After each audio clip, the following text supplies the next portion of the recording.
जब रेसलर ही सेफ नहीं है, रेसलर लोग जो है सेक्सुअल हैरेसमेंट हो रहे हैं, तो फिर आम जनता जो है, आम हमारी माँ जो बहन है, वो सुरक्षित कहाँ से होगी? सरकार वो काम करते हैं अंबानी का और अडानी का। वो हम जैसे जब वो इतने बड़े बड़े स्पोर्ट्समैन जब वो सुरक्षित नहीं है, तो फिर आम आदमी कैसे सुरक्षित हो सकता? इतना कुछ होने के बावजूद भी वो धरना पे जंतर मंतर में बैठे हैं, उनसे फ़ोन पे बात नहीं किया गया, आश्वासन नहीं दिया गया। लोग जब मुझे आज भी याद है, जब कांग्रेस की सरकार थी, 300-350 रुपये सिलेंडर गैस का था, स्मृति ईरानी रास्ते में आ गई थी। तुमको इतना सारी शर्म नहीं है, लिहाज नहीं, तुम जाके उन स्पोर्ट्स पर्सन लोग जो बात करो। आम जनता के पीछे तो भागी नहीं है। अतीक है या जो भी है, उसका खुलेआम मर्डर हो गया। मैं इस मर्डर का क्या बोलता हूँ, मैं ये नहीं कह रहा हूँ कि जो सही हुआ या गलत हुआ, लेकिन अगर पुलिस के सामने एनकाउंटर होता, पुलिस ने कोई एक्शन नहीं किया। वो गुंडा है, बदमाश है या साधु है, वो जो भी है वो कोर्ट डिसाइड करता। अरे इस देश में कानून व्यवस्था है, डेमोक्रेसी कंट्री है, तो आदमी कानून व्यवस्था करता, वो जो भी है उसको फांसी का सजा हो जाता, वो एक अलग सा मैटर है। लेकिन सरेआम उसको गोली मारा जाता है। वहाँ पे ये दिखाया जाता है कि पुलिस जो है, पुलिस भी जख्मी हुआ। क्या लग रहा है ये विनेश फोगाट, साक्षी मलिक, इन लोगों को इंसाफ मिलेगा? देखिए, इंसाफ मिलेगा ये पूरी तरह सरकार के ऊपर है। और जहाँ तक बीजेपी सरकार है, नाकामयाब सरकार रही है 2014 से, और मुझे कहीं ना कहीं लगता है वो बेवकूफ़ बनाएंगे। सरकार जो है इन सब को बेवकूफ़ बनाएगी। मुझे नहीं लगता इनके हक में कोई फैसला होने वाला। जब से मोदी सरकार आई है, तब से औरतों के ऊपर अत्याचार, सेक्सुअल हैरेसमेंट का केसेस, मैं ये नहीं बोलूँगा डबल हो गया, 5 गुना भागा। परसेंटेज के हिसाब से 5 गुना भागा है। और सबसे ऊपर में यूपी का, उत्तर प्रदेश का स्टेट है। लोग तो 2014 से रास्ते में बैठे हुए हैं, तो ये तो किसी से बात नहीं कर रहे, ये बस अपनी सत्ता बचाने में लगे हुए। और जो स्टेट में इलेक्शन हो रहा है, बस वहाँ से कैसे वहाँ के एमएलए और एमपी को खरीदा जाए। अभी हाल ही में आपने सुना होगा कि अमित शाह ने कहा कि बंगाल के जो एमएलए हैं, 90 से 100 एमएलए मेरे बातचीत में हैं। तो ये बातचीत में कैसे होंगे? कोई खरीद रहे ना भाई। किसी को 50 करोड़, जिसका जैसा जैसा औकात है, हैसियत है, 50 करोड़, 10 करोड़, 100 करोड़, उसको हिसाब से खरीदा जा रहा। तभी तो ये इतना बड़ा जो है वो बात कर पा रहे हैं। वरना भाई कौन होम मिनिस्टर, किसी देश का होम मिनिस्टर डेजिग्नेटेड पर्सन है, वो कैसे कह देगा कि सामने वाले सिर्फ एमएलए को, हम 100 एमएलए हमारे में, आप एमपी कम से कम अगर बोलते तो चलो समझ में भी आता। आप एक एमएलए मतलब इतने सारे एमएलए हैं इस हिंदुस्तान में, कितने एमएलए हैं? आप बंगाल के एमएलए की बात कर रहे हैं, अभी आप कर्नाटक के एमएलए, आप एमएलए तक रह गए। जब इलेक्शन में नाम आता तब आपका नाम में तड़ी पार कर दिया जाता। क्यों? आप एमएलए को खरीदते हैं। ये पब्लिक को ये दिखती नहीं, ये बिजी है एमएलए खरीदने में, ये बिजी है। अडानी के पोर्ट के बारे में कोई बात नहीं करता, जो इतना सारा गांजा और ड्रग्स जो वहाँ पकड़ाया गया, उसके पोर्ट में तो कोई बात नहीं करता। लेकिन नमस्कार, आदाब, मैं रजा अंसारी। जिस प्रधानमंत्री नरेंद्र मोदी 2021 में भारत के हॉकी महिला टीम के खिलाड़ियों के साथ जो है बड़े प्यार से, बड़े आश्वासन देते नजर आ रहे हैं, वही प्रधानमंत्री पिछले 2 दिनों से शायद खामोश पड़े हुए हैं। दिल्ली के जंतर मंतर पर जिस तरह से देश के ओलंपियन जो हमारे देश के लिए मेडल लेकर आते हैं, वो तमाम लोग धरना प्रदर्शन कर रहे हैं, मगर प्रधानमंत्री नरेंद्र मोदी को शायद कोई चिंता नहीं है, क्योंकि धरना प्रदर्शन जो है भारतीय जनता पार्टी के एक बड़े लीडर बृजभूषण शरण सिंह के खिलाफ चल रहा है, जो रेसलिंग फेडरेशन ऑफ इंडिया के चेयरपर्सन है। और सवाल सबसे महत्वपूर्ण है कि अभी तक दिल्ली पुलिस 1 महीना पहले एफआईआर के लेकर बात होती है, केस को लेकर बात होती है, मगर कोई अपडेट 3 महीने तक नहीं आता है। तो फिर उसके बाद फिर इनके पास कोई चारा नहीं बचा, जिसमें विनेश फोगाट, साक्षी मलिक और भी कई ऐसे लोग हैं जिन्होंने बृजभूषण शरण सिंह पर यह इल्जाम लगाया है कि उन्होंने सेक्सुअल हैरेसमेंट 7 खिलाड़ियों का किया है। और इस समर्थन में जो है ओलंपिक में सिल्वर जीतने वाले बजरंग पूनिया भी उनके समर्थन में है। और साथ ही साथ उन लोगों ने जब प्रदर्शन शुरू किया तो उनको डराया धमकाया भी जा रहा है और कहा जा रहा है कि आप पैसे ले लीजिए, अपना जबान खामोश रखिए। ये तमाम तरीके के चीजें जो है देश भर में चल रही है। जुनैद हमारे साथ युवा साथी है, उनसे जुड़े बात करें। जुनैद, सबसे पहले कि पूरे देश भर में प्रधानमंत्री नरेंद्र मोदी महिलाओं की सशक्तिकरण की बात कर रहे हैं। आज देश की इतनी बड़ी बड़ी महिलाएं जो देश को मतलब कि हर जगह पर जो है नाम रोशन करती हैं देश का, वो लोग प्रदर्शन कर रहे हैं, मगर प्रधानमंत्री नरेंद्र मोदी की तरफ से कोई आश्वासन नहीं है। तो क्या प्रधानमंत्री नरेंद्र मोदी बेटियों की जो है जो उनका योगदान है उनको भूल रहे हैं क्या? देखिए, सबसे पहली बात तो ये है कि अभी इलेक्शन का माहौल है नहीं, माहौल क्रिएट किया नहीं गया है। वो जाके अभी आश्वासन देंगे। जो हो रहा है उनके हिसाब से उनका एक ही मानना है कि जो हो रहा है होने दे, जैसा चल रहा है चलने दे। वो किसी चीज़ में इन्वॉल्व नहीं होना चाहते। वो प्राइम मिनिस्टर जो बने हैं, वो मान लीजिए, वो ठीक है, हम मानते हैं वो हमारे प्राइम मिनिस्टर हैं, लेकिन वो काम करते हैं अंबानी का और अडानी का। वो हम जैसे जब वो इतने बड़े बड़े स्पोर्ट्समैन जब वो सुरक्षित नहीं है तो फिर आम आदमी कैसे सुरक्षित हो सकता है? इतना कुछ होने के बावजूद भी वो धरना पे जंतर मंतर में बैठे हैं, उनसे फ़ोन पे बात नहीं किया गया, आश्वासन नहीं दिया गया। लोग जब मुझे आज भी याद है जब कांग्रेस की सरकार थी, 300-350 रुपये सिलेंडर गैस का था, स्मृति ईरानी रास्ते में आ गई थी। तुमको इतना सा भी शर्म नहीं है, लिहाज नहीं, तुम जाके उन स्पोर्ट्स पर्सन लोग जो बात करो जो हिंदुस्तान को रिप्रेजेंट करते हैं। और सबसे शर्मनाक बात यह है कि आज की दुनिया की जो पॉलिटिक्स है आईपीएल में घुसी हुई है। आईपीएल में इसलिए घुसी हुई कि आईपीएल में बहुत पैसा, अमित शाह के बेटे खुद आईपीएल में हैं, वो इसलिए घुसे हुए हैं क्योंकि आईपीएल में बहुत पैसा और वो पैसे से पॉलिटिशियनों को मदद की जाती है।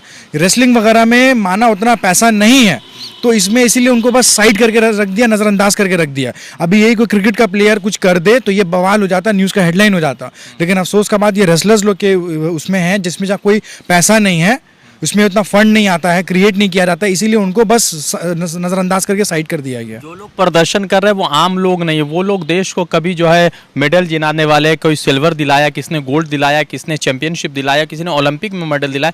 तो इन लोगों की सुरक्षा और जो इल्ज़ाम है वो बहुत बड़ा है। देश भर में, पूरे दुनिया भर में बदनामी हो रही है कि हिंदुस्तान में महिलाओं के साथ जो है रेसलिंग फेडरेशन ऑफ इंडिया का चेयरपर्सन इस तरह की घटिया हरकत कर रहा है। तो बीजेपी क्यों मतलब कि एक्शन नहीं लेती, क्या लगता है? देखिए, सबसे पहला बात जो मैंने कहा, सबसे पहला इसमें पैसे का इन्वॉल्वमेंट है नहीं। हिंदुस्तान की सरकार को इसमें से पैसा रेवेन्यू जनरेट नहीं होता है, तो वो इसमें ध्यान नहीं दे रही। और दूसरी बात ये, सरकार तो अभी अपना जो है सीट गर्म करने पे लगी हुई है। जहाँ जहाँ के एमपी हैं, कर्नाटक में भी इलेक्शन आने वाला, वो वहाँ पे ध्यान देगी कि यहाँ पे उनके मुताबिक वो कि रेसलर्स लोग क्या ध्यान देंगे, रेसलर्स से क्या नहीं जानी है, उनको पैसा नहीं मिलने वाला। कर्नाटक में अगर उनकी सरकार बनेगी तो उनको वहाँ से 2 पैसा कमाई मिलेगा। तो जब से सरकार आई है 2014 से, तब से तो ये पैसा के पीछे भागी है, ये आम जनता के पीछे तो भागी नहीं है। अतीक है या जो भी है, उसका खुलेआम मर्डर हो गया। मैं इस मर्डर का क्या बोलता हूँ, मैं ये नहीं कह रहा हूँ कि जो सही हुआ या गलत हुआ, लेकिन अगर पुलिस के सामने एनकाउंटर होता, पुलिस ने कोई रिएक्शन नहीं किया।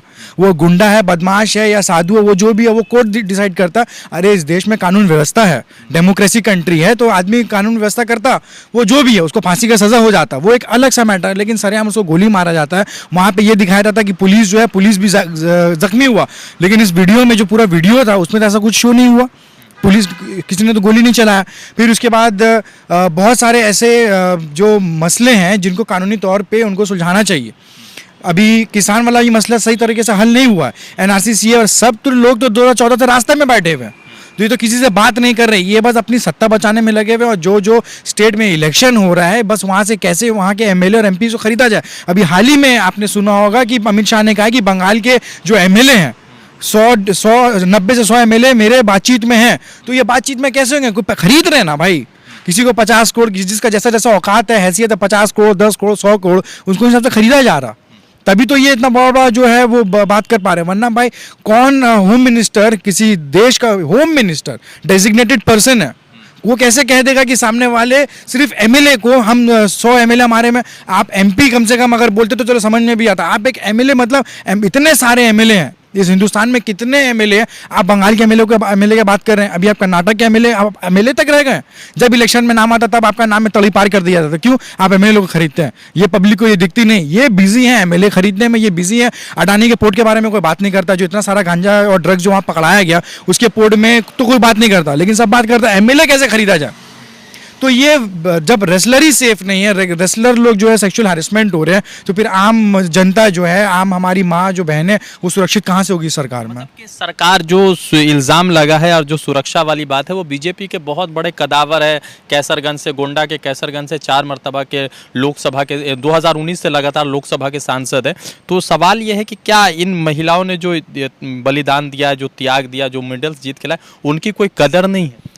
देखिए, सबसे पहली बात, जब मनमोहन सिंह हमारे जब प्राइम मिनिस्टर थे तो उनको भी उन्होंने गूंगा करार दे दिया था। बार बार प्रेस कॉन्फ्रेंस करते तो कुछ बोलते नहीं, तो कुछ बोलते नहीं, जबकि हिंदुस्तान के वो वन ऑफ, मतलब he was the most educated prime minister पूरे वर्ल्ड में, उनको ये गुंगा करार दे दिए। तो फिर अब सवाल रहा हमारे रेसलर्स का। रेसलर्स जाते हैं हमारे, आज जो हिंदुस्तान का जो नाम रोशन है, वो कहीं ना कहीं स्पोर्ट्स पर्सन के भी, उनका बहुत सारा मेहनत है, लगन है, जो गोल्ड मेडल जीतते हैं या बहुत सारे ओलंपिक्स में जाते हैं, तो वो आते हैं, वो गोल्ड मेडल जीतते हैं। यहाँ पे सरकार उनके नाम का रोटी सेकती है करीबन 1 हफ्ता, उसके बाद फिर कहानी ख़त्म।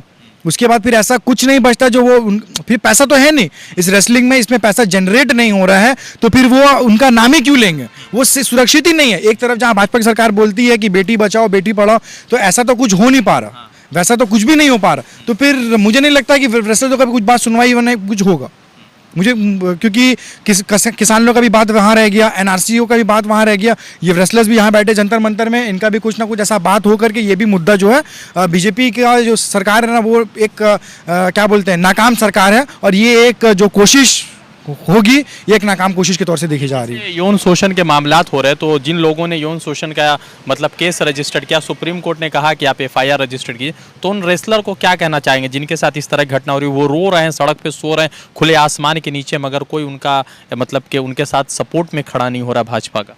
देखिए, सबसे पहली बात तो ये शर्मनाक बात है, वो किसी की माँ है, किसी की बहनें हैं, किसी की बेटी है, तो औरतों के साथ में अगर ये सब चीज़ हो रहा है तो स्ट्रिक्ट एक्शन लेना चाहिए। और इसी से हिंदुस्तान की एक बोलते हैं ना परंपरा औरतों से ही है। हिंदुस्तान अगर अपने कल्चर से माना जाता है तो उसमें ऊपर में औरतों को रखा जाता है, लेकिन ये सरकार कहीं ना कहीं 2014 से बस एक नारा लगा देने से बेटी बचाओ बेटी पढ़ाओ नहीं होगा, क्योंकि मैं ये मुंह ज़बानी नहीं बोल रहा हूँ, आप ये अगर डेटा उठा के देखिएगा 2014 से जब से मोदी सरकार आई है तब से औरतों के ऊपर अत्याचार सेक्सुअल हैरेसमेंट का केसेस, मैं ये नहीं बोलूँगा डबल हो गया, 5 गुना भागा, परसेंटेज के हिसाब से 5 गुना भागा है, और सबसे ऊपर में यूपी का उत्तर प्रदेश का स्टेट है। तो ये सब चीज़ अगर सरकार नहीं देखेगी तो ये सरकार वैसे भी ये सरकार मैंने आपको पहले भी बोला अंबानी अडानी की सरकार है, ये आम जनता की सरकार है भी नहीं। और अगर सरकार ये सब चीज़ भी अगर नज़रअंदाज कर रही है तो फिर आने वाले टाइम में ये सब आम बात हो जाएगा। आज रेसलर्स हैं, कल ये आम आदमी लोग के साथ में होगा, आम औरतें हो, आम बहनों, आम माताओं के साथ में होगा, जिसका कोई कुछ भी नहीं कर सकेगा। ये योगी आदित्यनाथ उत्तर प्रदेश में कहते हैं कि हम शासन प्रशासन और भाजपा के तमाम लीडर कहते हैं, अतीक वाले मामले में ये लोग खूब जो है सुर्खियां बटोर रहे हैं, मगर इस मामले में कहीं ना कहीं एकदम खामोश और दूर होते नजर आ जाते हैं। देखिए, सिर्फ अतीक वाले ये वाले मामले में अतीक जो मामले जो आप बता रहे हैं कि उन्होंने बहुत सुर्खियां बटोरी है, तो सुर्खियां किस लिए बटोरी हैं कि ये भी मैं आपको बता दूं, जो सत्यपाल मलिक ने भी जो हाल ही में इल्ज़ाम लगाया पुलवामा का एक्सक्लूसिव इंटरव्यू था वायर के थ्रू, वो क्यों नेशनल मीडिया में क्यों नहीं आया? लोग जो हैं जो बीजेपी को भी फॉलो करते हैं, कोई भी मज़हब के, मुझे उनसे कोई प्रॉब्लम नहीं है, लेकिन कम से कम एक सवाल तो आप उठाइए कि अगर उसने इतना बड़ा इल्ज़ाम लगाया प्राइम मिनिस्टर के ऊपर में, वो सही है गलत है ये फैसला अगर कोर्ट में जाए तो कोर्ट करे, जो भी फैसला करे, लेकिन एटलीस्ट नेशनल मीडिया में तो ये बात आना चाहिए था, नहीं है। नेशनल मीडिया में 24 घंटा अतीक का मामला आया, अतीक को ये दिखाया गया कि ये बहुत बड़ा सक्सेस था, ये कोई सक्सेस नहीं था, ये गवर्नमेंट की नाकामयाबी थी, जो सामने में पुलिस के रहते में 2 लोगों को गोली मार दिया गया। वो गोली जो मारा वो सन थे, आतंकवादी थे, वो बात का बात है, लेकिन एक टेररिस्ट ने गोली मारा, एक आतंकवादी ने ही दूसरे को गोली मारा। तो ये सबसे बड़ा सरकार की नाकामयाबी थी, जो पुलिस के सामने गोली चला दिया गया। सबसे बड़ा तो सवाल ये था। दूसरा सवाल ये था, उनको ये पूछना चाहिए कि जो सत्यपाल, जो इन्होंने इतना बड़ा ब्लेम किया, नेशनल मीडिया में तो उनका आया नहीं, लेकिन सीबीआई ने उनको समन कर दिया। तो लोग बेवकूफ़ है, लोग समझ नहीं सकती, जो भी बीजेपी के खिलाफ, मोदी के खिलाफ बोलता है उसको सीबीआई से क्वेश्चन कर दिया जाता है। तो ये लोगों को अब समझना होगा। 24 में अगर अब भी लोग हिंदू मुसलमान अगर करेंगे तो उनका तो लोगों का कुछ नहीं जाएगा, लोगों के आने वाले बच्चों का हाल बहुत खराब होने वाला है। अच्छा, क्या लग रहा है ये विनेश फोगाट, साक्षी मलिक, इन लोगों को इंसाफ मिलेगा? देखिए, इंसाफ मिलेगा ये पूरी तरह सरकार के ऊपर है, और जहाँ तक बीजेपी सरकार है, नाकामयाब सरकार रही है 2014 से, और मुझे कहीं ना कहीं लगता है वो बेवकूफ़ बनाएंगे, सरकार जो है इन सब को बेवकूफ़ बनाएगी। मुझे नहीं लगता इनके हक में कोई फैसला होने वाला। तो ये रेप कल्चर कब खत्म हुआ? क्या भाजपा रेप कल्चर खत्म करना नहीं चाहती? रेप कल्चर खत्म तो इस टॉपिक में बात ही नहीं करती है ना, रेप कल्चर के टॉपिक में बात ही नहीं करती। कहीं भी रेप होता है, जो बात ये उठ जाता है कि रेप इसने किया, वो कहीं ना कहीं बीजेपी का प्रवक्ता निकल जाता है। चाहे उन्नाव का मामला हो, कानपुर का मामला हो, लखनऊ का मामला हो, कहीं ना कहीं अगर ये मामला है तो ये कहीं ना कहीं बीजेपी के प्रवक्ता या कहीं ना कहीं बीजेपी से जुड़े लोग ये सामने आ जाते हैं। जब से बीजेपी सरकार में आई है, लोगों ने ये समझ लिया कि हिंदुस्तान उनके बाप का हो गया, वो राह चलते कुछ भी कर सकते हैं। लेकिन अफसोस की बात है कि बीजेपी जो सरकार है वो इस किसी भी मुद्दे में सामने आके बात नहीं करने मांगती। तो इस ये देश का नुकसान हो रहा है। देश का नुकसान हो भी रहा है और आने वाला जो कल है हमारा, हमारे बच्चों का बहुत ज़्यादा नुकसान है। बेरोजगारी से, खाने पीने से बोलिए या चाहे रहने के हिसाब से बोलिए, आने वाले टाइम में हमारे बच्चों के लिए बहुत बीजेपी जो है बहुत नुकसान कर रही है। जो लोग प्रदर्शन कर रहे हैं उनके लिए क्या कहना चाहेंगे? हम उनके साथ हैं, और वो भी रहे, चाहे रेसलर्स हैं, हम उनके साथ हैं। और आने वाले हमारी माँ बहनें जो और भी परेशान हैं, हम उनके साथ में थे, आगे उनके साथ में भी रहेंगे इंशाल्लाह। और कुछ भी होगा और आवाज़ उठाने के लिए हम कलकत्ता से भी तैयार हैं। तो जिस तरह से पूरे देश भर में रेसलिंग फेडरेशन ऑफ इंडिया के चेयरपर्सन या प्रेसिडेंट के खिलाफ बृजभूषण शरण सिंह जो कैसरगंज से जो 2019 से लगातार लोकसभा सांसद है, उनके खिलाफ प्रदर्शन जंतर मंतर पे चल रहा है। सुप्रीम कोर्ट ने कहा है कि इनके खिलाफ FIR रजिस्टर्ड होना चाहिए। 7 मई को इलेक्शन होना था, वो भी पोस्टपोन्ड हो गया। मगर सवाल ये है कि जब रेसलर इस देश में सुरक्षित नहीं है तो आम माँ बेटी कैसे सुरक्षित हो सकती है? रज़ा अंसारी की रिपोर्ट। द इंडियन खबर, सच आपके सामने।